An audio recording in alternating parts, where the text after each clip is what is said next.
Hello friends, मैं हूं सन्मय प्रकाश और आप देख रहे हैं यूट्यूब चैनल सरकारी जॉब न्यूज़ और शार्प लर्निंग ऐप पर भी तमाम स्टूडेंट्स से वीडियो देख रहे हैं करंट अफेयर्स का। कई महत्वपूर्ण टॉपिक है। सबसे पहले इंपॉर्टेंट टॉपिक्स देख लेते हैं। तो अमेरिका में सरकारी शटडाउन क्यों हो गया है? तमाम डिपार्टमेंट से तमाम जो लोग हैं काम कर रहे हैं उनको छुट्टी दे दी गई है और सरकारी कामकाज ठप हो गया है बहुत सारा। डिटेल चर्चा करेंगे। भारत और EFTA के किन यूरोपीय देशों में मुक्त व्यापार समझौता लागू हो गया है, यानी FTA लागू हो गया है और क्या क्या प्रावधान है, गजब गजब के प्रावधान है, चर्चा करेंगे। जेन गुडॉल काफ़ी मशहूर व्यक्तित्व, उनका निधन हो गया है, तो वो किस चीज़ से संबंधित थी और उसकी वजह से पूरी दुनिया में उनकी चर्चा रही है, चर्चा करेंगे। भारत का पहला बाल विवाह मुक्त जिला किसे घोषित कर दिया गया है? 100 रुपये का स्मारक सिक्का जारी किया गया RSS के शताब्दी समारोह में। उस सिक्के पर किसका चित्र अंकित है और क्या लिखा हुआ है? ये सवाल होते हैं एग्जामिनेशन में। CISF के नए डायरेक्टर जनरल कौन बने हैं और भी कई सारे महत्वपूर्ण टॉपिक हैं, सब पर चर्चा करेंगे। ठीक है, तो शुरू करते हैं। और पहले एक इन्फॉर्मेशन दे दूं कि all in one Bihar batch है। अभी बिहार में ढेर सारी वैकेंसीज निकली है, उन सब की तैयारी करनी है आपको और सब ज़्यादातर फॉर्म भर रहे हैं, तो इसलिए हमने ये किया है कि एक साथ कंबाइंड बैच लॉन्च कर दिया है। ठीक है, तो इन सब के अलग अलग बैच भी हैं, लेकिन एक कंबाइंड बैच है जिसमें दरोगा यानी SI, कांस्टेबल, इंटरस्थलीय, CGL, ADO, स्टेनोग्राफर, सहायक परिचर, ये सारी चीज़ों की तैयारी एक साथ हो जाएगी आपकी और मात्र 600 रुपीज़ में। साथ में फ्री में बेसिक वाला जो करंट अफेयर्स का मेंबरशिप है पूरे 1 साल तक आपको ये मिलेगा फ्री में। सभी विषयों के लाइव क्लासेस होंगे और टेस्ट सीरीज वगैरह सब कुछ दिया जाएगा। चाहे तो आप अलग अलग बैच भी ले सकते हैं, वो अलग अलग प्राइसेस हैं, और कंबाइंड बैच बहुत सारे स्टूडेंट ले रहे हैं तो ज्वाइन कर सकते हैं आप। क्यों? क्योंकि जब आप फॉर्म एक साथ भरते हैं अलग अलग एग्जामिनेशन के, तो तैयारी अलग अलग क्यों, कन्फ्यूजन नहीं होना चाहिए। ओके, तो ये है sharp learning app, Google play पर मिल जाएगा आपको, यहाँ से डाउनलोड करके गूगल प्ले से आप ये ज्वाइन कर सकते हैं। और हमारा जो व्हाट्सएप का चैट हेल्पलाइन नंबर भी है, इस वीडियो के डिस्क्रिप्शन में मैंने लिंक भी दे दिया है, तो उस पर जाकर उस नंबर से हमें कांटेक्ट भी कर सकते हैं, चैट कर सकते हैं। ओके, फ़ोन नहीं करना है। चलिए शुरू करते हैं दोस्तों। और बहुत ही इंटरेस्टिंग ये खबर है। पूरी दुनिया का जो अखबार है ना, उसके पहले पेज पर सबसे पहली खबर यही चल रही है पूरी दुनिया में। और तमाम जो बड़ी वेबसाइट्स हैं, द हिंदू, इंडियन एक्सप्रेस, इस तरह की, और दुनिया भर की, न्यूयॉर्क टाइम्स हो चाहे कोई भी हो, सबकी पहली खबर यही है। क्वेश्चन क्या होगा? अमेरिका में 1 अक्टूबर 2025 से सरकारी शटडाउन क्यों हुआ है? कई सारे सवाल इससे आपके मन में होंगे। सरकारी शटडाउन क्या होता है? तो इसका आंसर क्या होगा? इसका आंसर है कांग्रेस में बजट विधेयक पास ना होना। ठीक है, यहाँ कांग्रेस का मतलब क्या हुआ? यहाँ पर कांग्रेस का मतलब हुआ वहाँ की संसद। अमेरिका में जो संसद है उसको कांग्रेस कहते हैं। वहाँ भी 2 सदन होते हैं, जैसे भारत में संसद के 2 सदन होते हैं, वैसे ही वहाँ भी 2 सदन होते हैं। ठीक है, तो बजट विधेयक पास ना होना, इसकी वजह से ये सरकारी शटडाउन हो गया है। अब आप कहेंगे विधेयक ना पास होने से क्या फ़र्क पड़ता है? बेसिक बातें आपको बताऊं, बहुत सारे लोग जानते होंगे लेकिन फिर भी बताऊं। ये खबर देख लीजिए। US government shutdown begins as nation face new period of uncertainty.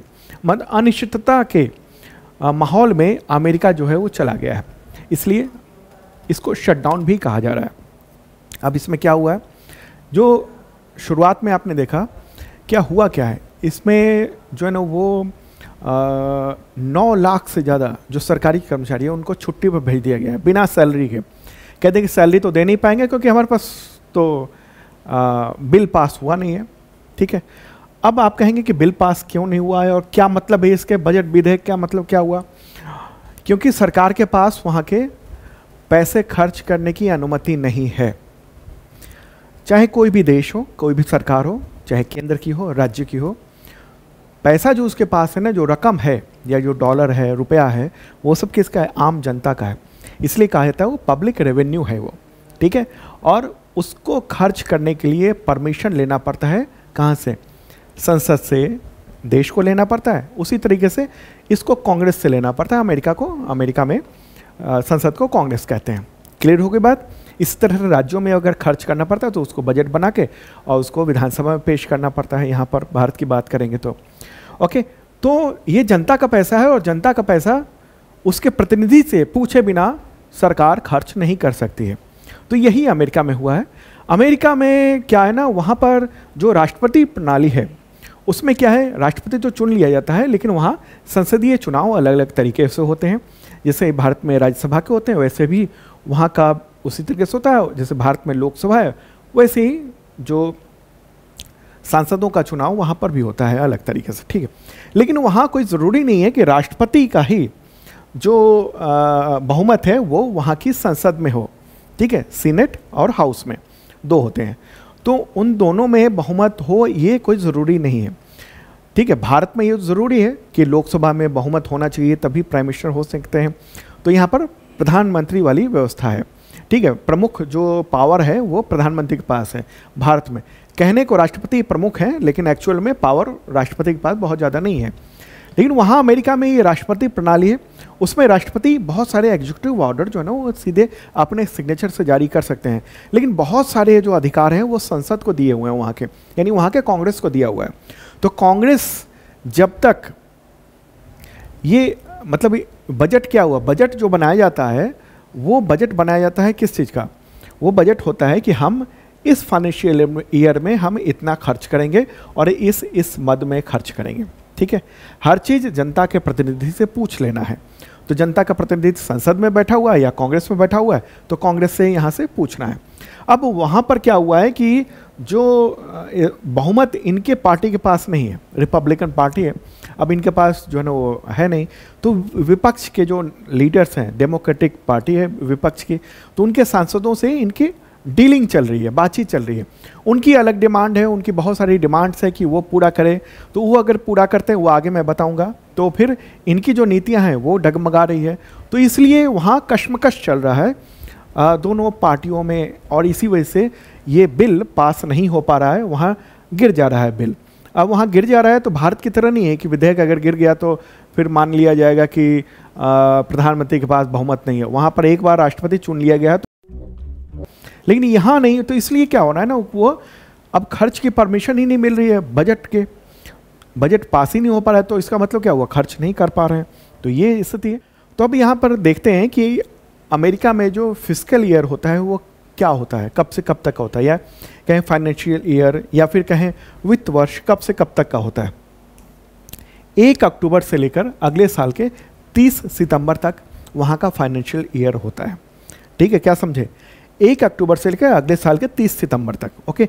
जबकि भारत में क्या है, भारत में अलग है। भारत में 1 अप्रैल से लेकर 31 मार्च तक का, अगले साल के 31 मार्च तक का एक फाइनेंशियल ईयर या फिर फिस्कल ईयर कहते हैं, ओके। क्लियर होगी बात। तो अमेरिका में जो फिस्कल ईयर है यानी फाइनेंशियल ईयर है, यानी खर्च का जो वक्त है वो 1 अक्टूबर से शुरू होता है, ठीक है, और 30 सितंबर को समाप्त हो जाता है। तो 1 अक्टूबर से शुरू हुआ, अब शुरू तो हो गया फाइनेंशियल ईयर, लेकिन सरकार का यानी वहाँ के राष्ट्रपति ने जो बजट तैयार करवाया है उसको पास नहीं किया गया वहाँ की कांग्रेस के द्वारा, ठीक है। तो अब अपना खर्चा कहाँ से खर्च करे, कैसे करे। लेकिन इसके बावजूद कुछ चीज़ें होती हैं, मैं यहाँ पर दिखाऊं कि अगर कांग्रेस एग्री नहीं है उससे, यानी जो बजट बनाया गया है, और वहाँ भी बजट जो बनाया जाता है ना, भारत की तरह एक बिल नहीं होता। भारत में जब बजट बनता है तो उसको पेश किया जाता है, बजट विधेयक कहते हैं उसको, ओके। वहाँ पर क्या होता है, बजट के कई सारे विधेयक बनते हैं उसके, ओके। उसमें उस लेखा जोखा उसको कहा जाता है एप्रोप्रिएशन बिल्स। 12 तरह के होते हैं और वो अलग अलग खर्चे के लिए अलग अलग होता है। उन सब की बिल को पास करना होता है। तो अगर वो डिनाई हो गया कि संसद ने कह दिया कि हम पास नहीं करते हैं और वहाँ पर गिर गया, तो क्या होता है, सरकार के पास अपने खर्च करने की परमिशन होती नहीं है, तो फिर उसको अपने खर्चे रोक देने होते हैं वहीं पर। लेकिन इसके बावजूद क्या होता है, अमेरिका में कुछ चीज़ों पर खर्च करने की परमिशन है। जैसे सेना को बनाए रखना है तो सेना पर खर्च कर सकती है वहाँ की सरकार, और भी जो बहुत ज़रूरी है जैसे एजुकेशन है उसको रोका नहीं जा सकता है, हेल्थ सर्विसेज है उसको रोका नहीं जा सकता है, उसके लिए उसकी संविधान में ये प्रावधान है कि वो खर्च कर सकते। लेकिन बाकी चीज़ें जो है ना वो सब के सब रुक जाती हैं, ठीक है। अगर बजट बिल पर प्रेसिडेंट भी सिग्नेचर करने से मना कर दे तो भी ये क्लोज हो जाता है, ओके। और इसमें क्या होता है, पासपोर्ट प्रोसेसिंग रुक जाता है, बंद हो जाता है, और सर्विसेज जो नेशनल पार्क्स है, म्यूजियम है, वहाँ के बंद हो जाते हैं। अब देखिएगा 2-4 दिनों में ना खबरें आएंगी, फोटोग्राफ आएगा आपको देखने को कि अमेरिका में कचरे का ढेर लग गया है बड़े बड़े पार्क में, ठीक है, और ढेर लगा हुआ फोटोग्राफ आपको देखने को मिलेगा। क्योंकि वहाँ के जो कर्मचारी हैं उनको छुट्टी भी दे दी गई, कहा गया कि सैलरी देंगे नहीं हम जब तक कि ये बिल पास नहीं होगा तब तक। ओके, और क्या है, business loan and grants state and local government, उसके द्वारा ये सब बंद हो जाता है। ओके, फिर फूड सेफ्टी जो इंस्पेक्शंस हैं वो सब ठप हो जाते हैं, रुक जाते हैं। तो मतलब कि वहाँ सरकार जो है ना बहुत सीमित रह जाती है, बहुत कम डिपार्टमेंट्स ही चल पाते हैं। ओके, और क्या क्या चीज़ें कंटिन्यू रहती हैं, तो लॉ इन्फोर्समेंट, मिलिट्री और नेशनल सिक्योरिटी, बॉर्डर फोर्स, तो ये सब चीज़ें रहती हैं क्योंकि वहाँ की राष्ट्रीय सुरक्षा का मामला है। एयर ट्रैफिक कंट्रोल वो जारी रहता है, यूएस पोस्टल सर्विस वो जारी रहता है, वेटरन्स बेनिफिट्स ये जारी रहता है, सोशल सिक्योरिटी, मेडिकल, मेडिकेयर, ये सब जी चीज़ें जो ना वो जारी रहते हैं। बैंकों को या बॉन्ड जो है, बॉन्ड जो जारी किया गया सरकार के द्वारा उस पर इंटरेस्ट मिलता है। ओके, और कांग्रेस मेंबर्स यानी वहाँ के सांसदों को सैलरी वगैरह मिलती है, ये सब चीज़ें परमिशन रहती है। लेकिन बहुत सारी चीज़ें, अब जैसे पासपोर्ट रुक गया तो भारत पर क्या असर होगा इसका, तो भारतीय जो यहाँ से वहाँ जाएंगे तो उनको पासपोर्ट की सर्विसेज नहीं मिल पाएंगे, तो फिर वो जाना मुश्किल हो जाएगा। जिनको पहले से वीज़ा मिला हुआ वही जा पाएंगे, ठीक है। तो इस तरह की बहुत सारी समस्याएं अमेरिका के सामने इस वक्त जो है ना वो हो गई हैं, ठीक है। अब क्या है, वहाँ ये जो शटडाउन ये सब हुआ है, तो अब मतलब क्या हुआ, इस सब का मतलब ये हुआ कि सरकार को बहुत समस्याओं का सामना करना पड़ रहा है। इससे पहले भी ये 2019 की बात है, जब ट्रंप के समय ही, मतलब ट्रंप के समय तो पिछले जो कार्यकाल था ना, उस समय तो कई बार वो सरकारी शटडाउन लगाना पड़ा था, क्योंकि टशन रहती है। ट्रंप जो है अक्खर टाइप के आदमी है, एक बार बोल दिया तो बोल दिया, और अब देखो ना कि भारत से कैसे दुश्मनी सी व्यवस्था एकदम निभा रहे हैं, ऐसी वहाँ स्थिति। अब वो जो विपक्ष है, डेमोक्रेट्स हैं, उनसे बातचीत कर रहे हैं तो वो बहुत सारी डिमांड कर रहे हैं। वो कह रहे हैं, डेमोक्रेट्स यानी जो विपक्षी है, उन लोगों का कहना है कि भाई ऐसा है कि जो Obama health care subsidy program है ना, उसको जारी रखो, उसको करो, ठीक है। वो उसकी सब्सिडी और बढ़ाई जानी चाहिए, स्वास्थ्य बीमा की सब्सिडी बढ़ाई जानी चाहिए। और रिपब्लिकन्स को ये डर है, और ट्रंप ये कहते हैं कि भाई सब्सिडी बढ़ा देंगे तो सरकार का जो खर्चा है वो और बढ़ जाएगा, ऐसे में ये दिक्कत हो जाएगी, और ये खर्च ज़्यादा बढ़ाना नहीं चाहते हैं। ओके, तो इस बात पर दोनों के बीच में टशन चल रही है, और ये आगे देखिए कब तक। इसमें क्या होता है, दोनों तरफ को झुकना पड़ता है, थोड़ा राष्ट्रपति भी झुकेंगे और थोड़ा जो विपक्षी दल है यानी डेमोक्रेट्स हैं वो भी झुकेंगे, और उसके बाद फिर ये बात आगे बढ़ेगी। ओके, तो ये बहुत ही चर्चित ये टॉपिक है कि पूरी सरकार शटडाउन हो गई एक तरह से, और जो इमरजेंसी सर्विसेज सिर्फ वही चल रही है, ये अमेरिका का हाल है, ठीक है। तो इससे क्या नतीजा निकलता है, दो चीज़ें हैं। एक तो नेगेटिव ये है कि भाई सरकार की स्थिति खराब हो जाएगी, तो ये हर जगह हो सकता है, सरकार अपने मन से खर्च नहीं कर सकती है, ठीक है। भारत में भी अगर संसद की परमिशन ना हो तो खर्च नहीं कर सकती है सरकार। ओके, कई बार आपने देखा होगा, हमने करंट अफेयर्स में आपको बताया हुआ है कि सरकार सप्लीमेंट्री बजट लेकर आती है।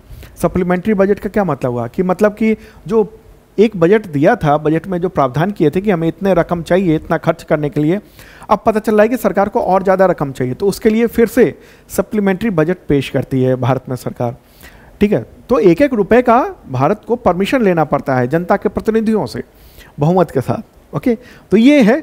अच्छा, इसका अब पॉजिटिव सेंस देखिए इस चीज़ का, इसमें है कि वहाँ का जो राष्ट्रपति है ना बहुत पावरफुल है, लेकिन वो राष्ट्रपति जो है ना वो अपनी बहुत ज़्यादा मनमानी नहीं कर सकता है। अब इनकी जो मनमानी थी, अब उस पर लगाम लगाने की साल में एक बार मौका मिलता है संसद को वहाँ के, और इसी समय रोकते हैं वहाँ की संसद कि हमने रोक दिया, ठीक है, हम बिल ही नहीं पास करने देंगे, अब तुम्हारा खर्चा ही नहीं करने देंगे हम, तो बहुत सारे खर्चे रुक जाएंगे। अच्छा, एक और चीज़ है, ये कह रहे हैं ट्रंप कि ये तो ठीक है होने दो, क्योंकि मुझे ना बहुत सारे डिपार्टमेंट्स बंद करने हैं, और इस बहाने हम अस्थायी रूप से बंद कर देंगे। ये भी कह दिया, इस खबर जो देख रहे हैं ना, ये देखिए, many offices will be shattered perhaps permanently, मतलब ये कह रहे हैं कि बहुत सारे जो ऑफिस है उसको हम परमानेंटली बंद कर देंगे, उसकी कोई ज़रूरत ही नहीं, बहुत सारे खर्चे फालतू के हो रहे हैं। ठीक है, तो ये कुछ अच्छा भी कहा जा रहा है, कुछ बुरा भी कहा जा रहा है, तो ये काफ़ी चर्चा में विषय है, इसलिए थोड़ा सा ज़्यादा टाइम मैंने लगाया आपका।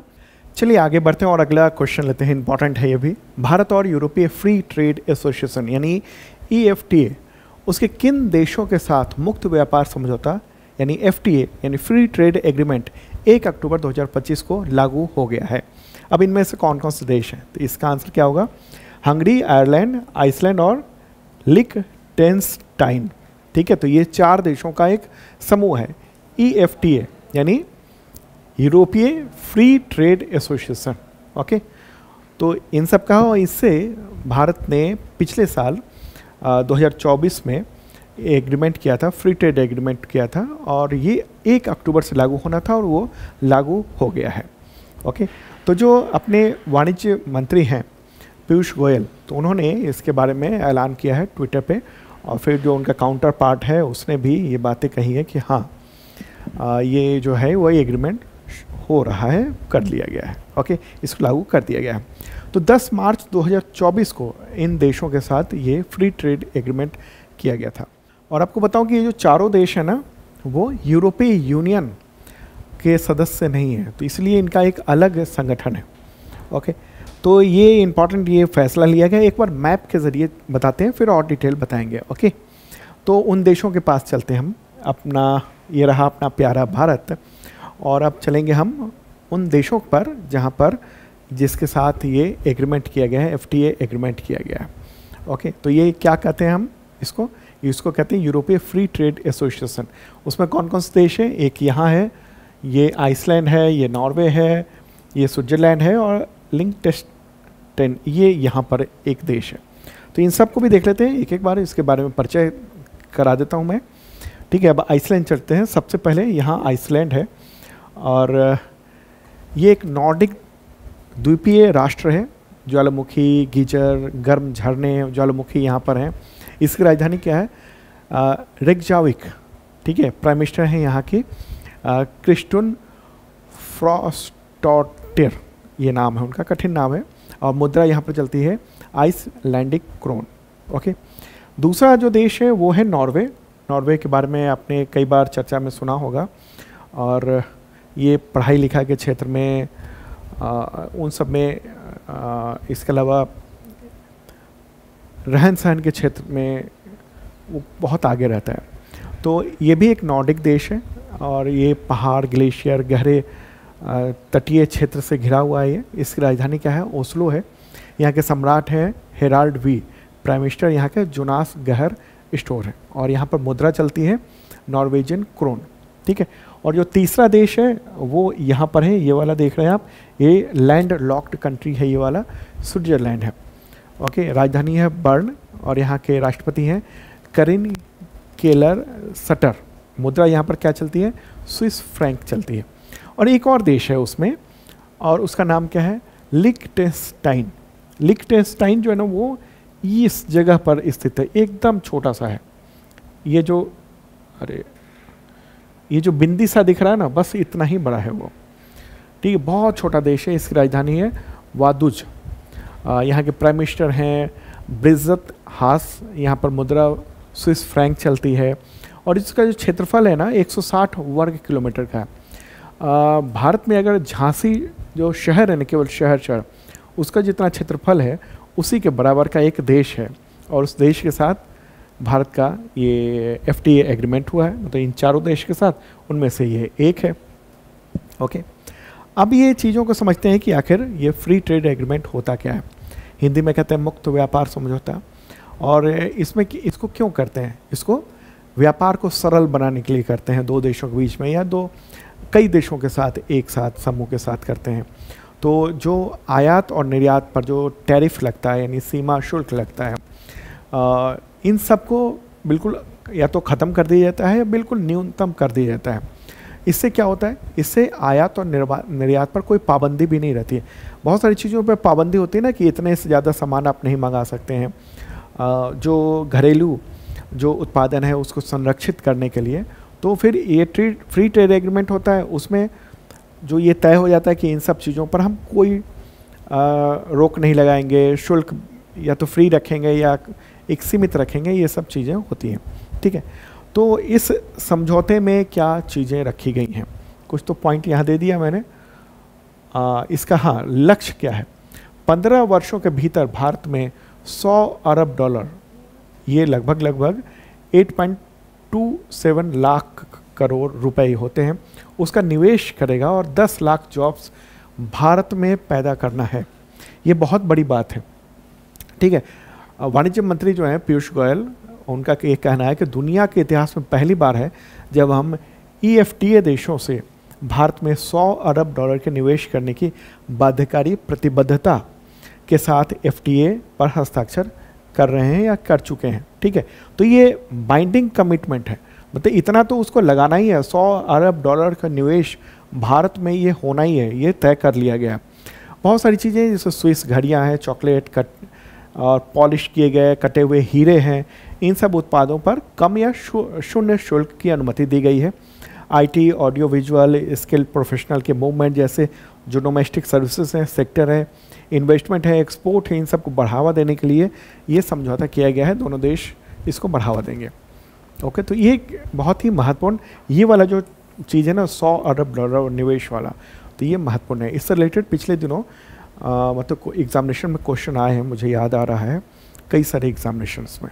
ओके, तो ये बहुत लंबे समय से ही इस पर बातचीत चल रही थी और करीब 21 दौर की बातचीत हुई और उसके बाद फिर पिछले साल एग्रीमेंट पर साइन किया गया था और ये अब लागू हो चुका है।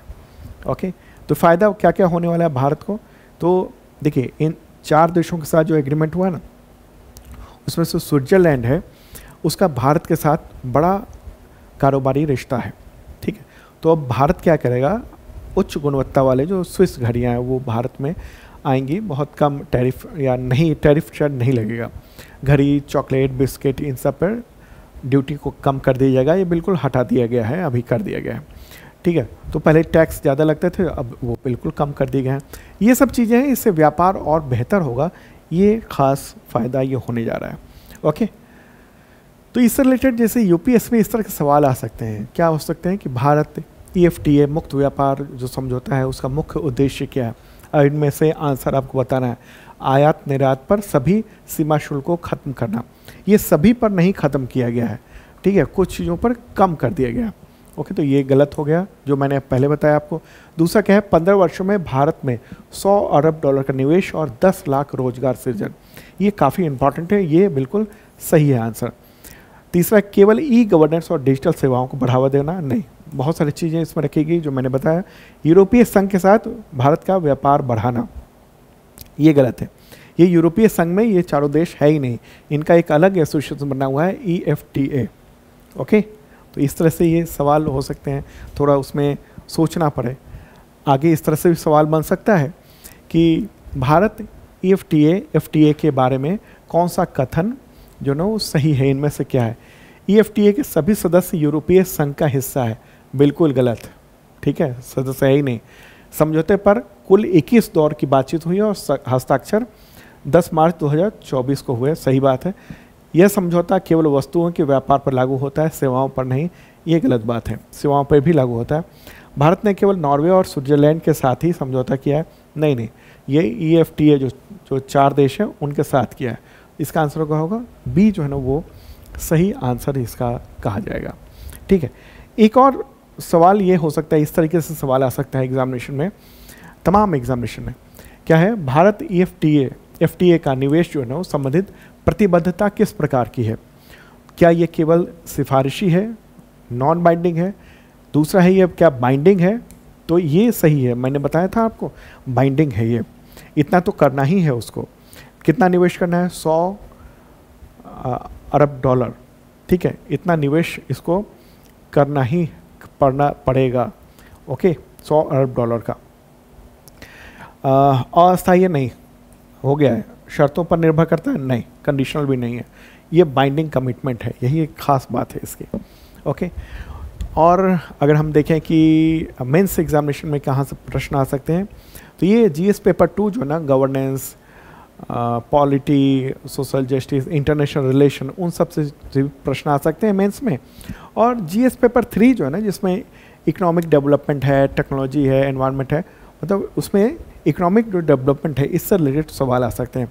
कुछ इस तरह के सवाल हो सकते हैं कि भारत और यूएई और ऑस्ट्रेलिया के साथ भी एफटीए किया गया है, तो ईएफटीए, एफटीए यानी ये यूरोपीय फ्री ट्रेड एसोसिएशन के साथ जो एफटीए है वो इन समझौतों के लाभ और चुनौतियों की तुलना करें। तो इन सब के बारे में भी मैंने करंट अफेयर्स में बताया हुआ है। यूएई के साथ, ऑस्ट्रेलिया के साथ जो हुआ था एग्रीमेंट, और अब इसके साथ भी हुआ है। पिछले दिनों हम लोगों ने ब्रिटेन के साथ भी जो है ना वो ट्रेड एग्रीमेंट किया है, और भी देशों के साथ किया है। तो इन सब चीज़ों को लेकर आपसे पूछा जा सकता है, तो इन सब चीज़ों को कैसे करेंगे आप तैयारी। तो जो ये कंटेंट है, आप पीडीएफ जो हम लोग देते हैं मेंबरशिप के ज़रिए, आईएसपीसीएस जो करंट अफेयर्स है, वहाँ पर जाकर ये टॉपिक को देख के यूएई के साथ जो एग्रीमेंट हुआ है, ऑस्ट्रेलिया के साथ हुआ है, उसको रिवाइज कर सकते हैं, फिर उसी के आधार पर आप इसका आंसर भी लिख सकते हैं। ओके, तो चलिए अब आगे बढ़ते हैं और अगला क्वेश्चन लेते हैं हम लोग। ठीक है, अगला क्वेश्चन लेंगे हम लोग। नेक्स्ट जो क्वेश्चन है, जेन गुडॉल किस क्षेत्र में से संबंधित थी जिनका निधन हो गया 1 अक्टूबर 2025 को 91 ईयर की उम्र में। आंसर क्या होगा? आंसर होगा प्राइमेटोलॉजी और संरक्षणवादी। संरक्षणवादी का मतलब यहाँ पर ये पर्यावरण, वन्य जीव, इन सब के संरक्षण को लेकर होता है। ठीक है, तो ये जो है ना इसका सही आंसर है, और ये न्यूज़ भी आप देख रहे हैं द हिंदू में, दुनिया भर में बहुत ही पॉपुलर रही हैं। पर्यावरण और जीव से रिलेटेड काफ़ी काम किया इन्होंने। 1 अक्टूबर को इनका निधन हो गया 91 ईयर की उम्र में, अमेरिका में। इनका जन्म हुआ था 1934 में, लंदन में जन्म हुआ था।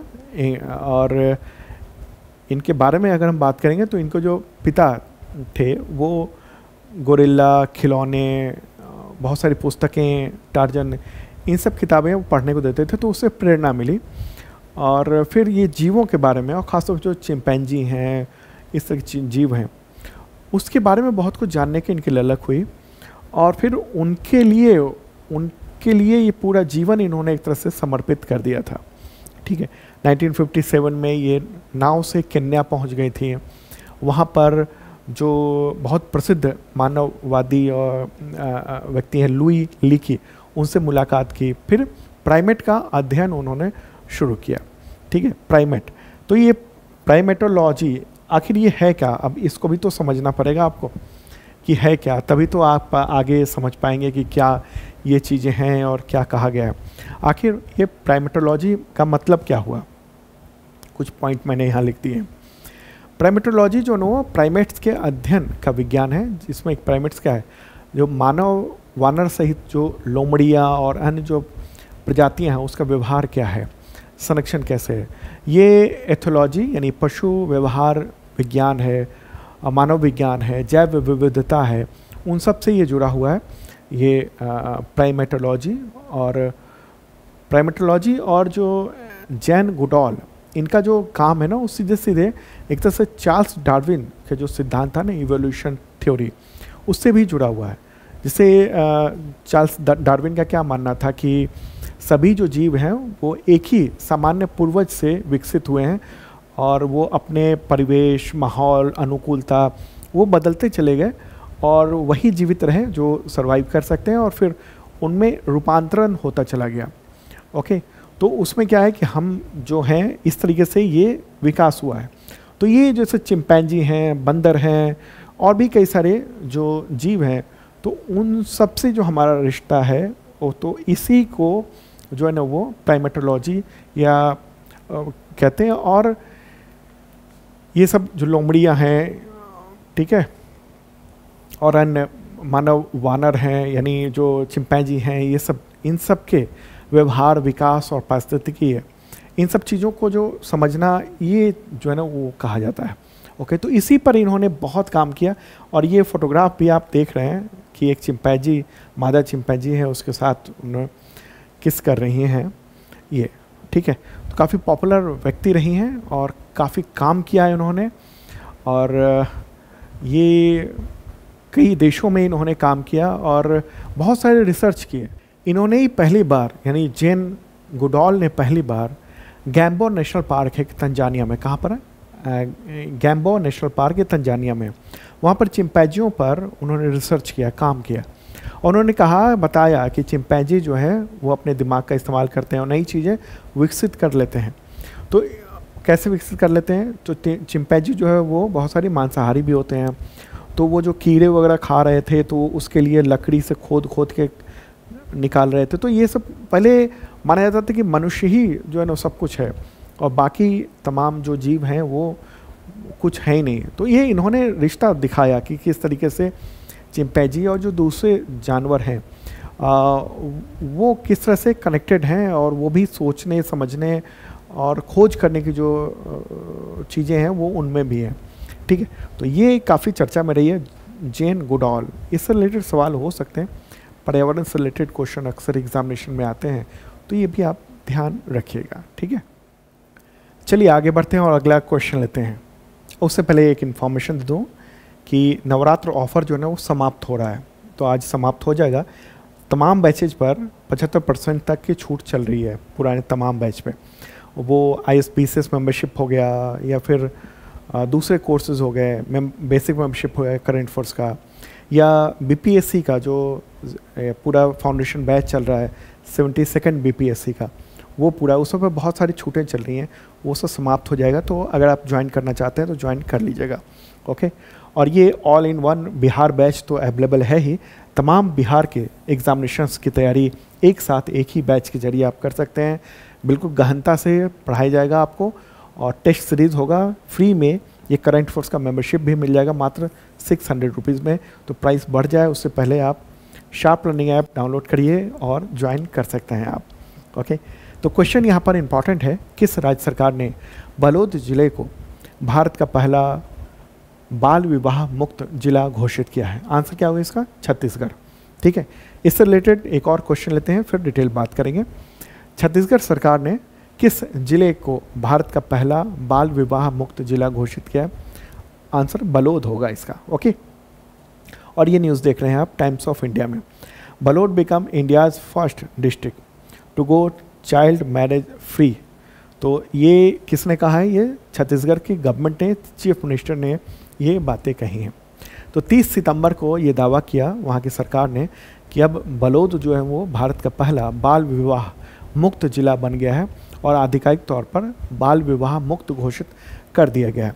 तो इस जिले के जो 436 ग्राम पंचायत है और 9 शहरी निकाय हैं, वहाँ पर उनको राज्य सरकार के द्वारा औपचारिक रूप से प्रमाण पत्र दे दिए गए हैं। पिछले 2 सालों में बलौद में कोई भी बाल विवाह का मामला सामने नहीं आया। ठीक है, तो ये सब चीज़ें हैं महत्वपूर्ण। ओके, और एक और इसमें चर्चा की गई है वहाँ के मुख्यमंत्री के द्वारा कि ये जो पहल है वो प्राइम मिनिस्टर नरेंद्र मोदी के द्वारा जो शुरू किया गया था 2024 में, 27 अगस्त 2024 को शुरू किया गया था, बाल विवाह मुक्त भारत। कौन सा? बाल विवाह मुक्त भारत। उसी अभियान से ये के तहत प्रेरित है और उसी के तहत ये काम किया गया। ठीक है, तो ध्यान रखना है आपको कि अगस्त 2024 में पिछले साल अभियान शुरू किया गया था बाल विवाह मुक्त भारत, उसी के तहत ये काम किया गया। ओके, ठीक है, तो एक इम्पॉर्टेंट ये चीज़ है। और बाल विवाह को लेकर कानून भी है, बाल विवाह निषेध अधिनियम 2006। ठीक है, तो उसमें यह है कि बाल विवाह को रोकने और समाज से उसके उन्मूलन सुनिश्चित करने के लिए उसको लागू किया गया है। ऐसा कानून है जिसका उद्देश्य ये है कि बाल विवाह पर अंकुश लगाया जाए। ओके, तो ये सब चीज़ें हैं। देखिए, बाल विवाह कराना जो है वो अपराध है और जिसने किया है वो जेल जा सकता है, लेकिन फिर एक विवाह हो गया तो उसको फिर मान्यता भी है एक तरह से। ठीक है, बाल विवाह को, इसलिए वो लगातार बना रहता है। ओके, तो ये बातें हैं। अब आपको बताना है कि छत्तीसगढ़ के मुख्यमंत्री कौन है। कई बार मैंने बताया आपको, जरूर बताएं कमेंट बॉक्स में। अगला क्वेश्चन लेते हैं। प्राइम मिनिस्टर नरेंद्र मोदी ने RSS के शताब्दी समारोह में 100 रुपये का स्मारक सिक्का जारी किया। तो ये भारतीय मुद्रा में पहली बार कौन सा चित्र अंकित किया गया है? अगर हम 100 रुपये में भी कहें तो क्या होगा आंसर? भारत माता। ठीक है, भारत माता का चित्र उसमें देखने को मिलेगा आपको। प्राइम मिनिस्टर नरेंद्र मोदी ने 1 अक्टूबर को राष्ट्रीय स्वयंसेवक संघ यानी आरएसएस का जो शताब्दी समारोह था, 100 वर्ष पूरे हुए, उसी पर एक विशेष जो है ना वो सिक्का जारी किया, 100 रुपये का सिक्का। और ये स्मारक सिक्का है, मतलब स्मारक सिक्के का मतलब ये होता है कि इसका इस्तेमाल आम लोगों के लिए नहीं किया जाएगा, बस एक प्रदर्शनी के लिए दिखा दिया गया कि इसके लेकर हम 100 रुपये का सिक्का स्मारक के तौर पर हम ये दिखा रहे हैं। ओके, अब जहाँ पर अब जैसे आरएसएस का है तो वहाँ रखा रहेगा उसके मुख्यालय में इस तरह का। तो ये पूरा सिक्के का आप एक तरफ का हिस्सा देख रहे हैं और दूसरे तरफ के हिस्से में जो है ना वो अशोक स्तंभ है, भारत लिखा हुआ है और 100 रुपीज़ का साइन बना हुआ है उस पर। ठीक है, तो दो चीज़ें हुई, एक तो डाक टिकट भी जारी किया गया है। अच्छा, इस सिक्के पर क्या लिखा हुआ है? इसमें एक तरफ तो राष्ट्रीय प्रतीक है, दूसरी तरफ वर्धा मुद्रा में भारत माता का की तस्वीर है। वर्धा मुद्रा यानी आशीर्वाद देने, या मतलब उसी के प्रतीक का जो हाथ की मुद्रा है उसी में ये जो है ना वो तस्वीर ये बनी हुई है। और इस पर आरएसएस का जो आदर्श वाक्य है, राष्ट्रीय स्वाहा इदंग राष्ट्रीय इदंग न मम, तो ये अंकित है, यहाँ पर ये लिखा हुआ है इस जगह पर। और इसका अर्थ होता है कि सब कुछ राष्ट्र को समर्पित, सब कुछ राष्ट्र का है, मेरा कुछ भी नहीं है। इसका मतलब ये हुआ। तो ये जो है ना वो 100 रुपये का सिक्का है, भारत माता की तस्वीर लगी है। ओके, तो ये सब चीज़ें ये की गई हैं और डाक टिकट भी जारी किया गया जो ये देख रहे हैं आप। ओके, चलिए आप आगे बढ़ते हैं और अगला क्वेश्चन लेते हैं। सूचना तक सार्वभौमिक पहुंच के लिए अंतर्राष्ट्रीय दिवस कब मनाया जाता है? आंसर होगा 28 सितंबर को। और इस बार की थीम क्या है? इस बार की थीम है डिजिटल युग में पर्यावरणीय जानकारी तक पहुंच सुनिश्चित करना। ये इस बार की थीम है। ठीक है, सूचना का जो अधिकार है ये पूरी दुनिया में हो, ये एक संदेश है यूनाइटेड नेशंस का और उसी की ओर से ये दिवस घोषित है। अगला क्वेश्चन, अंतर्राष्ट्रीय अनुवाद दिवस कब मनाया जाता है? 30 सितंबर को मनाया जाता है। और इस बार की थीम क्या है? अनुवाद एक ऐसे भविष्य को आकार देना जिस पर आप भरोसा कर सकें। ठीक है, हालांकि अब अनुवाद जो है ना बहुत चुनौतीपूर्ण काम मतलब है, क्योंकि अब केवल अनुवाद से कोई किसी का जीवन यापन नहीं हो सकता, क्योंकि आर्टिफिशियल इंटेलिजेंस आ गया है और वो बढ़िया अनुवाद करके दे रहा है। तो बहुत सारे अनुवादकों की नौकरी भी अभी चली गई है पिछले हाल फिलहाल के दिनों में। अब आगे एक टॉपिक है क्या, जो एशिया कप हुआ था ना, तो उसमें भारत की जो टीम है उसने मोहसिन नकवी जो कि जो एशियाई क्रिकेट बोर्ड है उसके चीफ भी हैं और पाकिस्तानी हैं, तो उनके हाथ से ट्रॉफ़ी लेने से इनकार कर दिया था भारतीय टीम ने। तो उसका क्या हुआ था, वो ट्रॉफ़ी लेकर अपने होटल चले गए थे।